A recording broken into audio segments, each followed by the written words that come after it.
We're not quite done with you yet. You know that because you mentioned it earlier. You couldn't wait to get to this part because of the amazing success that all got launched through wine and spirits. We have Richard Slingerland is going to join us on stage right now from Pillitteri Estates Winery, and I say we have ourselves a wine test. Mike's good. All right. How are you? Nice to meet you. All right, so I'm very happy to be here today. Everyone can hear me okay? All right, awesome. So I'm really excited because I'm a Pillitteri family member for Pillitteri Estates Winery, Niagara on Lake. My job is a very difficult job. I get to taste wine with people for a living. The Niagara wine region, I know a lot of you have been to our winery or around here. It's really been incredible how much it's grown over the last 20, 30 years. It's hard to believe when our winery opened, there was only 16 wineries in Ontario. Now there's over 220. As well, I've mentioned to a few people before, we're actually the second most traveled wine route in the world, only second to Napa Valley, California. So the tourism that we get is incredible, but we're still trying to promote our wines worldwide and to make a real name for ourselves. So I thought it'd be really fun to try some wines together. Thrilled to do it. Yeah. And I imagine you still drink wine from time to time? Once in a blue moon. Okay. Cool. So we have a few wines here from Pillitteri Winery, of course, my family business, and we're going to also do some sparkling wine from Jackson Triggs. Now, I wanted to just jump right into a big, juicy red. For our winery, we're very proud of every wine that we make, but when we're tasting wine together today, what I really want to do is just see if you can notice some difference in characteristics, and if you can really pick out maybe what grape this is, for example. What a fun game. I get to play Guess Which Grape This Is with Gary V. All right, let's see. So, single varietal. Okay. So on the sniffy sniff, as I used to call it, there's a little hint of blackberry. Okay. There's a little charcoal kind of actual aspect to it. Yeah. I'm getting a little vegetal on the nose, so let's give it a whirl.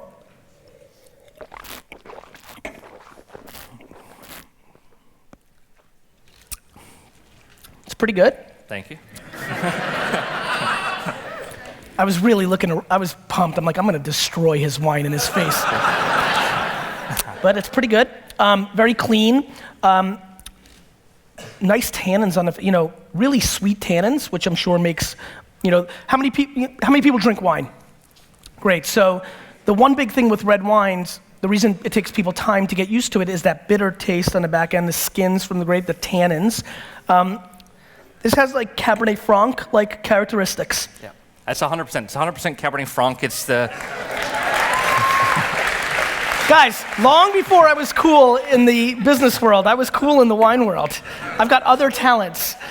Nice. Yeah, it feels like a really strong Cab Franc. Yeah. And I'm a big Loire, so I love Loire Valley Reds, which are Cabernet Franc based. They're more vegetal than this is. This is a little more fruit, but the reason I was able to kind of distinct the varietal was because the California Cabernet Franc craze has more sunshine to it. I was a little confused because the weather patterns here, so it just speaks to the quality of the grapes, which I think is a great indication of what you guys are doing. Yeah, thank you. So Cabernet Franc, for those of you guys who didn't know, is actually one of the most widely planted grapes here in Ontario because it ripens so well. It ripens about end of October, mid-October. And for us, this is a 2012 reserve. We do 24 months in French oak barrels. And it's our premium red wine that we've been showcasing all around the world. So obviously when I'm going, China, Japan, Germany, we export a third of our products overseas, which is pretty amazing. 35 different countries in total. Cabernet Franc has always been our number one red, so I'm glad you picked it out and you really enjoyed it. In terms of the next wine we have, this is a sparkling wine from Jackson Triggs. While you open that, let me just say one thing while we're wine nerding it out. Here is I was starting to pen the book in my head, which is how I do it. I was gonna come out with the wine diet, which was gonna talk about how I basically watched anybody who came from being somewhat into wine and interested in wine to really getting to a place where they loved it and enjoyed it quite a bit. And the whole concept was predicated on the fact of the matter is, again, how many people here drink wine multiple times a week? Raise your hands just to get a sense. Here's the thing, bunch of alcoholics around here. The big thing that happens in wine is people find a wine they like, either a brand or a type, and they drink it for the rest of their lives.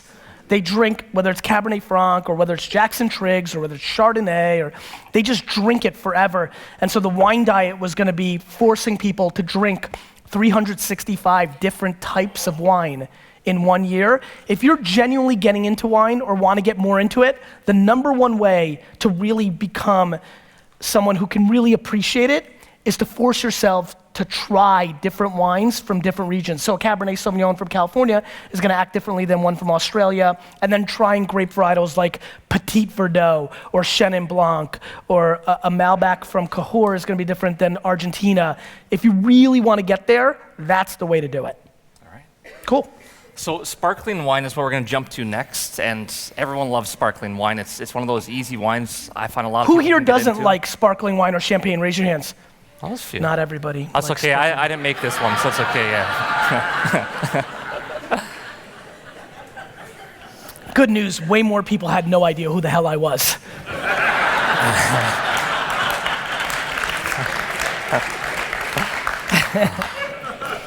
It's pretty good too. Yeah, So Jackson, so I remember 7-10 years ago, Yeah.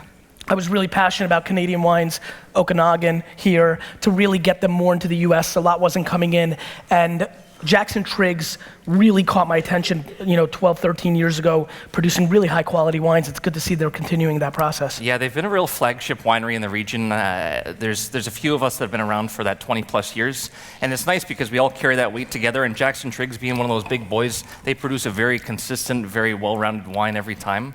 And you can just see the bubble jumping through this glass. I mean, the great part, I know I'm talking about these wines, we're drinking them now, but we are gonna have them for tasting outside with lunch. So, Oh, really? Yeah. Hey! And as we move forward, the very last wine we're going to pour, coming from a family business at Pillitteri, my grandmother and grandfather they're at the winery every day. You talk about your experience growing up, and in terms of the wine industry, it really is that story and that connection that people have that makes them remember things. And the neat part about coming to our winery is that my grandmother is the #1 salesman for this ice wine right here. So That's awesome. So 74 years old, in there every day, and she just loves explaining to people about this ice wine they've never heard of before, because we get visitors that come to Niagara Falls, Toronto, from all over the world, and they are told that you're going to taste the world's rarest wine. And I know a lot of people might say, oh, this is special, this is unique. Ice wine can only be made in a very special small climate, which we have here in Niagara. And ice wine is just magical. You swirl it in the glass. If there's any aromas jumping out... I'm about to tell a story I haven't told in a long time. When I was single in New York City, ice wine was a very big part of my dating strategy. Because it's so delicious, you can drink that whole little bottle and stuff. Yeah, I mean, it's so. Who likes sugar? Raise your hands. I mean, this stuff is so good. Yeah. And when you compare it to the great sauternes of the world that tend to be 4 to 50 times more expensive for 98% of the drinking public, they're not going to taste the nuanced differences that separate it, and that speaks to the quality of these wines. And what's really crazy about these wines, a lot of youngsters, here's what I would say. The thing I find most fascinating about these ice wines is they will age literally for 30, 40, 60 years. And they're priced in a way that, so so a lot of my friends who are now 40 years old are super thankful for me because I pushed them on, including yours, Thank you. Ice wine, which now they bought when they were 25. They're 15 years old. They're really interesting wines. They're gonna last longer. And I told them to buy a case and pour it at their daughter's wedding or their kid's wedding. So I always think back to living your life, the moments, me in the arcade, John, that stuff. To me, that's what I loved about wine, which is it's really cool and there's a lot of youngsters in here that you can go and buy 6 bottles of something like this, put it away somewhere that it can store, and really open it 40 or 50 years later and be like, that Gary V guy who's the #1 human on earth, he told me, he was the one who told me to buy this. No, but it will last forever. Yeah, and it's really fun. I mean, the Niagara wine industry has so many different wines, so many different styles, whether it's Baco Noir, Cabernet Franc, or ice wine. But there's no question, ice wine's what's kind of built up our whole industry 100%. here. When people think of Canada, the first thing that kind of pops in their head is ice wine. And we're very lucky. Like I said, we actually ship this to 35 different countries. It's crazy if you see it around the world sometimes. Catches you off guard if you're on vacation. You go to Las Vegas, and obviously things are more expensive in Las Vegas, but you see the bottle, which is $50, $60 here. Las Vegas is another good place to bring ice wine. Yeah. Thank you. It's more expensive, right? So congratulations. Thanks so much for everything, and it's just fun tasting wines. Ton. Glad you've heard of Niagara and Pillitteri, and know it super well. Yeah. Yeah. Thank you. Cheers. Cheers.